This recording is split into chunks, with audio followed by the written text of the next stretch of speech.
চারদিকে খালি পানি উঠে যায়।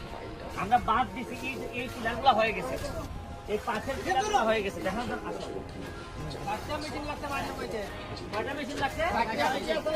খাল কাবেলে ভাবছো না কোনটা একটু কষ্ট এই যে দেখেন এই পিলারটা করছি আমরা এখানে আবার অনেক জন বলেন এইটাই আমাদের একটা চ্যালেঞ্জ, যে এই জায়গাটা করাই আমাদের একটা চ্যালেঞ্জ। আমরা ওই যে পানি ভাই পানি ফালাই নিলে আবার পানি ফালাই এই সরি তো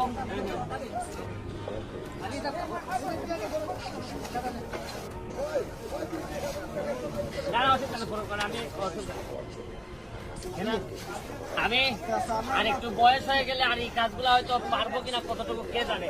আমি নিজেই কাজে শরীর হইতে চাই।